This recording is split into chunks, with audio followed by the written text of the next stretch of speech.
देहड़ी गाँव में गौशाला पर भूमि पूजन और वृक्षरोपण कार्यक्रम। सुवर्णपुर जिला उलुंडा ब्लॉक मुंडघाट ग्राम पंचायत अंतर्गत देहड़ी गाँव में गौशाला पर भूमि पूजन और वृक्षरोपण कार्यक्रम आज अनुष्ठित हो जाइछि।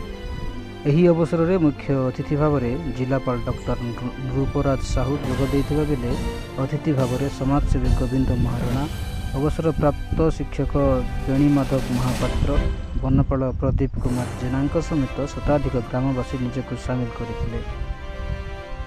गोसुरक्षा निमित्त सुंदर प्रयास करथिबा ग्रामवासी को जिलापाल शाबाशी देवा सहित गाई मानक उचित सेवा करने पई परामर्श देथिले। एही महान कार्य को कांजिनियल एंड इगलिटारियन एनजीओ तुलाइबा पई आगे आसी। बहु संख्यक ग्रामवासी और गो सेवा प्रति व्यक्ति विशेष उपस्थित रही सुंदर सुंदर मतामत दे निजे खुशी व्यक्त करथिले। एही कार्यक्रम में श्रीयुक्त पीताम्बर महापात्र, श्रीयुक्त संजय कुमार साहू, विशंबर महापात्र, सत्यनारायण कर्ण, किशोर पात्र, प्रसीन सेठी, अभ्या सेठी समेत शताधिक ग्रामवासी उपस्थित रही भूमि पूजन कार्यक्रम को साफल्य मंडित करथिले।